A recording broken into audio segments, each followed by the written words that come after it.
लगातार तस्वीरें हम बोकारो स्टील ऑफिसर एसोसिएशन की आपको दिखाते हुए चल रहे हैं, जहां पर बोकारो स्टील सिटी के तमाम कर्मचारी यहां मौजूद हैं और यहां पर चुनाव चल रहा है। चुनाव की तैयारी लगभग कई दिनों से कर रहे हैं। इस समय अध्यक्ष पद के चुनाव पे जो खड़े हैं हमारे साथ AK सिंह साहब हैं बात करने के लिए।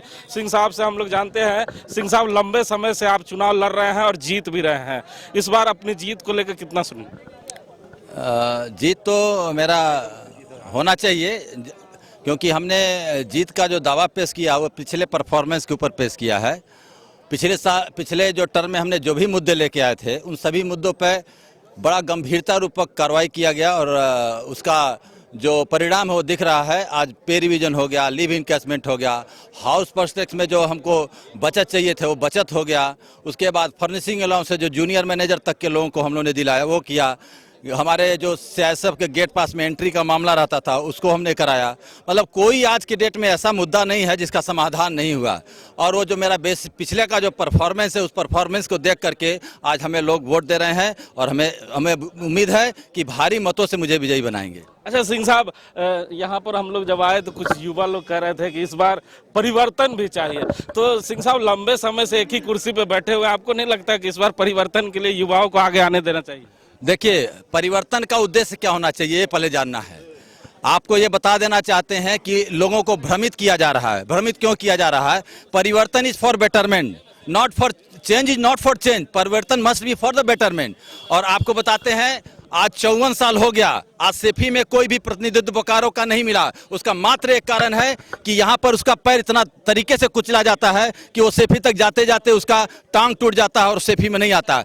क्या बात है कि भिलाई, बोकारो, राउरकेला, दुर्गापुर के लोगों ने इतनी बार सेफी का प्रतिनिधित्व किया बोकारो को छोड़ करके। इसका कारण क्या है? इसको एग्जामिन करने की जरूरत है। अब परिवर्तन क्यों? आप बताइए किस फ्रंट पे हम लोगों ने फेल किया कि परिवर्तन की बात करते हैं? अरे अनुभव की जरूरत है। आज अनुभव चाहिए, अनुभव रहेगा और जो भी आदमी अनुभव रहता वही सेफी का चेयरमैन बनता, वही बोकारो को, वही सेफी को लीड करता है। इसलिए ये कहना बिल्कुल बेईमानी है और बिल्कुल नकारात्मक है। आपको अनुभव चाहिए। जहां तक रहेगा बात फेस चेंज की बात, तो मैंने 2 इंजीनियर को लाया है, 2 टेक्नोक्रेट को लाया। आप देख लीजिए, दोनों के दोनों मंतोष कुमार यहाँ पर आपके सामने हैं और दोनों नए बच्चे हैं। और प्लांट में इनकी छवि आप पता कर लीजिए कि कैसी है। आप इनकी पता करिए छवि क्या कैसी है।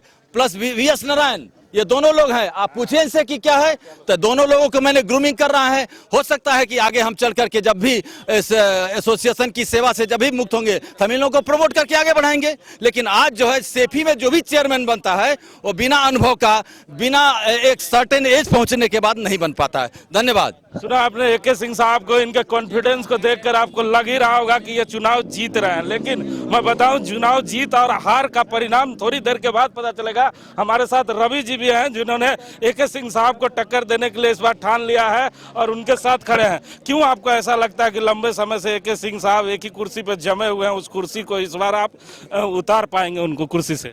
बहुत सारे मुद्दे हैं जिन पे कोई कार्रवाई नहीं हुई है। बात यहाँ पे सेफी की हो रही है, असल बात BSOA की होनी चाहिए। स्ट्रेंथ हमको BSOA करना है, प्लांट के लोगों को करना है। आज बोल रहे हैं कि सेफी में हमारा प्रतिनिधित्व नहीं हो रहा है। प्लांट से कितने लोग आए हैं? पिछले 10 साल से प्लांट से कोई आदमी आगे नहीं बढ़ा है और प्लांट का रिप्रेजेंटेशन नहीं हो रहा है। तो मेरी सोच है कि प्लांट के लोग अब आगे आए और प्लांट के लोगों का दुख दर्द को लोग समझे। पिछले साल कोविड के समय में बहुत जगह अल्टरनेट ड्यूटी हुआ था, स्टैगर ड्यूटी हुआ था, बट प्लांट के लोगों को ये ड्यूटी नहीं मिला। क्यों नहीं मिला? क्योंकि हमने आवाज नहीं उठाई। तो प्लांट के लोगों का दर्द समझे कौन? और दूसरी बात, JO पे एनोमली एक बहुत बड़ा मुद्दा है जो आज तक सॉल्व नहीं हो पाया।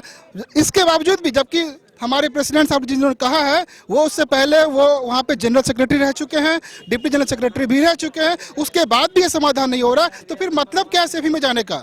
मेरा कहना है कि हमारे मुद्दे का समाधान होना चाहिए और उस मुद्दे के समाधान के बिना सेफी BSOA का कोई मतलब नहीं है। हमारी टीम एक नई विजन के साथ आई है। हम रिप्लेसमेंट इसलिए बोल रहे हैं क्योंकि हमारे पास बहुत सारे मिशंस है, बहुत सारे एम्बिशंस है। कुछ मुद्दे ऐसे हैं जिन पे तो चर्चा ही नहीं हो रही है, जैसे कि PRP 18 का इंक्रीमेंटल प्रॉफिट, वो चर्चा मैंने किया किया है, मैंने डिस्कस किया है। जैसे कि जूनियर्स ऑफिसर से कुछ मुद्दे जैसे कि 10, 11 और 13 का प्रोपोर्शनल इंक्रीमेंट का लॉस है, उस पर तो कोई बात हो नहीं रही है। तो बड़ी बड़ी बातें लोग कही जा रही है बट काम नहीं हो रहा। और जो बोल रहे हैं कि पीआरपी मैंने दिलाया है, थर्ड पीआरसी मैंने कराया है, तो उनसे पूछिए कि सेफी फिर क्या कर रही है।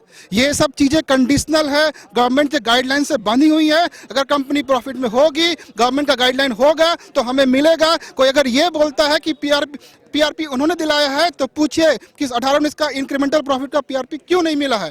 कोई ये बोलता है कि पे रिवीजन उन्होंने कराया है, एजेक्स सदर से फिर रिवीजन क्यों नहीं हुआ है। तो बहुत सारी मुद्दे हैं। वाहवाही लूटने के लिए लोग कुछ लूटेंगे बट एक्चुअल में जो काम हो रहा है वो हुआ नहीं है। और रही बात पिछले कमेटी की जो परफॉर्मेंस का, रिपोर्ट कार्ड बहुत दिखाया जा रहा है बट काम कुछ नहीं हुआ। हो तो ये रहा था कि हेल्थ इंश्योरेंस जो मैंने करा है उसमें लोगों ने हर्डल क्रिएट किया, रुकावट क्रिएट किया। ये सब रीजंस है कि हमने हमारी यंग टीम ने ये निर्णय किया, ये निश्चय लिया कि हम आगे आएंगे और हमें लोगों का जबरदस्त सपोर्ट मिल रहा है, समर्थन मिल रहा है और उम्मीद हम जीतेंगे भी। अच्छा, आप काफी समझदार हैं, लेकिन आपकी समझदारी क्या आपके लोग समझ पाएंगे? बिल्कुल बिल्कुल। अभी व्हाट्सएप ग्रुप पे बहुत सारे डिबेट्स हो रहे हैं, कुछ टॉपिक्स जैसे कि टेक्निकल एनालिसिस होता है, उस डिबेट के एनालिसिस में सब लोग देख रहे हैं कि हु इज मोर नॉलेजेबल। मेरा कहना यह है कि एक्सपीरियंस के बेसिस पे चुनाव नहीं होना चाहिए। चुनाव होना चाहिए कि आपको टेक्निकल इश्यूज की जानकारी कितनी है। मैंने जेओ पे, एनोमली पे मैंने खुद बैठकर कैलकुलेशन किया है, थर्ड पीआरसी पे मैंने खुद कैलकुलेशन किया है। देन अगर मैंने ये सब कैलकुलेशन कर रहा हूँ, इट मीन्स कि मैं जानता हूँ कि मुद्दे कहाँ पे है, प्रॉब्लम कहाँ पे है और समाधान कैसे होगा। तो मेरा कहना यह है कि एक्सपीरियंस को बेंचमार्क ना माना जाए, जानकारी को बेंचमार्क माना जाए। और हो सकता है कि जूनियर अधिकारी के पास भी नॉलेज ज्यादा हो। जैसे कि भी 2-3 हमारे एजेंडा पॉइंट में ऐसे मुद्दे हैं जिनको आज तक किसी ने टच नहीं किया, सिर्फ मैंने टच किया और मैंने एक्सप्लेनेशन भी दिया है। मैं सिर्फ मुद्दे के साथ नहीं आ रहा हूँ, मैं उनका जो क्लॉज है, जो रीजन है, जो सारे डिटेल्स है, उन सबको मैं साथ में लेकर आ रहा हूँ और मैं लोगों को बता रहा हूँ। इसलिए मैं कहता हूँ कि एक्सपीरियंस के बल पे ना जाए तो उनके नॉलेज पे, टेक्निकल एनालिसिस पे। और रही बात टेक्नोक्रेट की, तो हम सब टेक्नोक्रेट हैं, इसमें कोई दो राय नहीं है और सब अच्छा काम करेंगे और हमारी टीम उम्मीदन अच्छा काम करेगी। तो हमारी टीम अच्छा काम करेगी। सुना आपने, ये थे रवि जी और AK सिंह साहब की बात। तो दोनों प्रत्याशी की बातों को हमने आपको सुनाया, लेकिन प्रत्याशियों से जो वोटर हैं वो कितना प्रभावित होंगे ये चंद घंटों के बाद ही पता चलेगा, जब मतपेटी से मत निकलेगा और किसकी जीत होगी ये थोड़ी देर के बाद ही पता चल पाएगा। कैमरामैन देवेंद्र के साथ GP हिमांशु।